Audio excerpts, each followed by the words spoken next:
O governo quer zerar a tributação da folha para quem tem carteira assinada e ganha salário mínimo.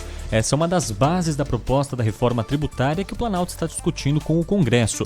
O líder da Câmara, como disse Cláudio Humberto Ricardo Barros, foi entrevistado pela Rádio Bandeirantes e explicou essa ideia aqui ao Jornal Gente. Todos os setores da economia teriam a contribuição sobre o salário reduzida e não apenas os 17 que mais empregam, como ocorre hoje.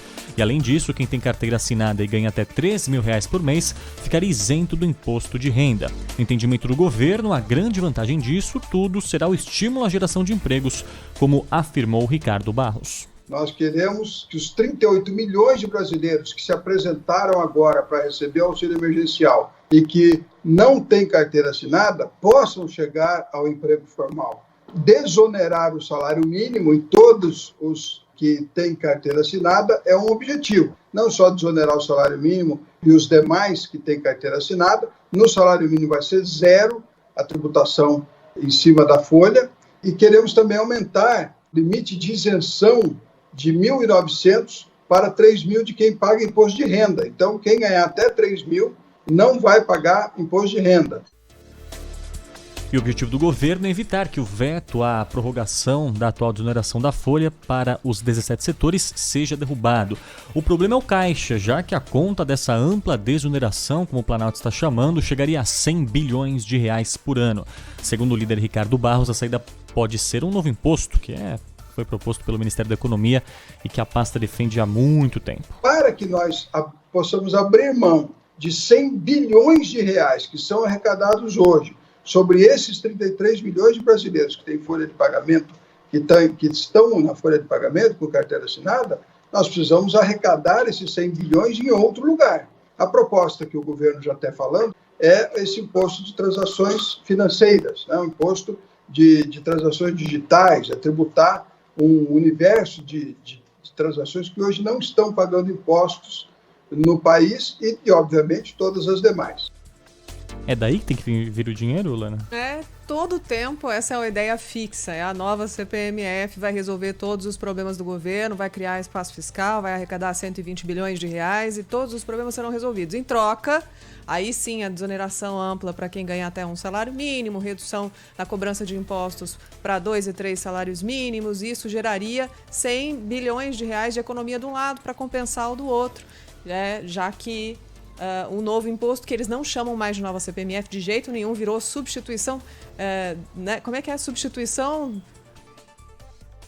tributária, uma substituição tributária, mudou de nome, ninguém fala em novo imposto, eles falam numa substituição. O ministro Paulo Guedes foi até empurrado ali no fim de uma coletiva pelos ministros, pelo líder Ricardo Barros e pelo ministro Ramos, né? Chega de falar com a imprensa, não vamos aqui nessa estratégia que está sendo negociada com o Congresso Nacional para tentar ajustar de um ponto e conseguir empurrar esse novo imposto que seria cobrado de 0,2% nas movimentações financeiras. E aí, todas as movimentações praticamente que a gente faz hoje em dia, que são as digitais, né? Porque dinheiro do cheque, como era a CPMF, a gente já disse aqui, praticamente não circula mais. Então, toda a movimentação financeira com uma taxa de 0,2%, é isso que propõe o governo para financiar uma desoneração mais ampla da folha de pagamento.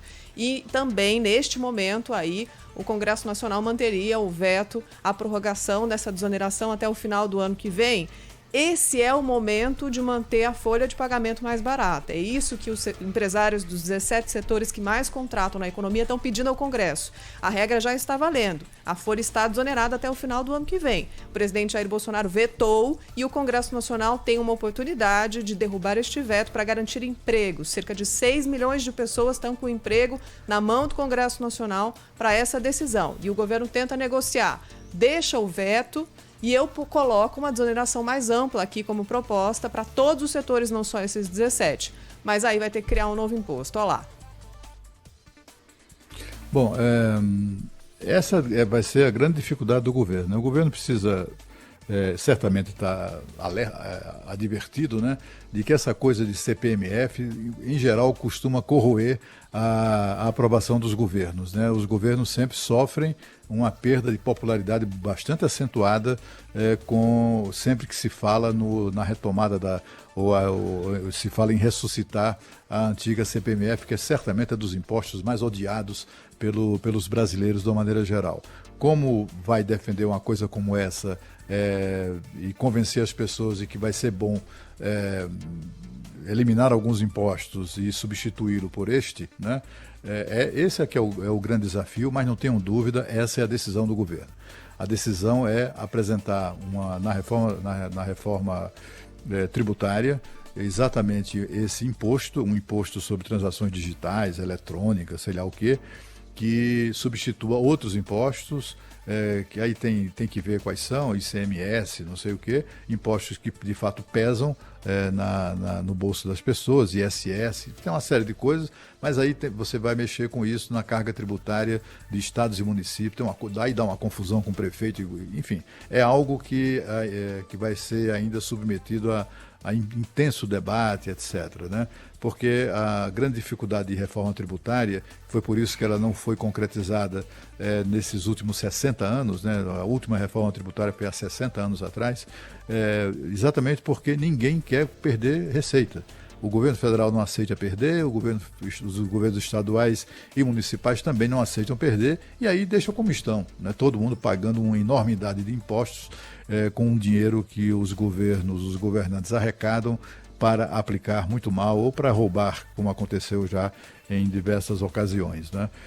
Eu conversei com algumas pessoas que participaram dessa conversa de ontem com o presidente Jair Bolsonaro, e o que ficou definido pelo presidente foi o seguinte: essa reforma tributária tem que se prestar a dar uma resposta à crise. Tem que ser uma resposta, a expressão que ele usou foi resposta contundente à crise econômica gerada pela Covid-19. Ele está preocupado com o pós-Covid, né? Está preocupado com janeiro, quando já não haverá auxílio emergencial, mas o governo vai ter que continuar pagando ali, ou vai ter que melhorar um pouco e aumentar o número de beneficiados no programa Bolsa Família, ou o nome que se dê a ele.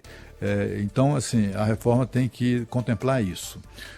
Essa questão da desoneração, segundo explicou o deputado Ricardo Barros, desonerando as folhas de pagamento de impostos, tirando os impostos das folhas de pagamento, isso fará o governo perder 100 bilhões de reais em impostos, em receita, né? 100 bilhões. E está na Constituição, está na lei. Não se pode abrir mão de uma receita como essa sem substituir por outra, né? Outra forma de receita. E o governo e o Ministério da Economia chegou à conclusão de que a melhor maneira de garantir isso é exatamente através desse novo imposto, né? A dificuldade esse imposto nós não pagamos. E aí vamos começar a pagar. Como não chamar isso de novo imposto, né? Porque, afinal de contas, é um imposto que não existe, né? E o presidente tem compromissos no sentido de não criar mais impostos. Mas aí, nessa reunião, o que é que ficou decidido? Não vamos aumentar, isso foi substituído pela expressão não vamos aumentar a carga tributária. Se pagamos hoje 30%, 35%, 40% de imposto, isso não vai aumentar. Essa é a decisão. Então, haverá a substituição, a criação desse novo imposto no lugar de outros, né? Outros terão que ser extintos, é essa a lógica. Os líderes, então, os governistas, né? Os líderes do governo e mais próximos ali do pessoal do Centrão, etc., vai ter conversas até terça-feira com os líderes de todos os partidos. Vão conversar com todo mundo para expor aí as preocupações do governo e também as alegações, etc. e tal. Se na terça-feira haverá uma nova reunião do presidente com os líderes, se na terça-feira chegar à conclusão que dá para apresentar a proposta desse novo imposto, aí ele será apresentado. Se houver uma rejeição firme dos líderes, aí esqueça, não vai ter novo imposto.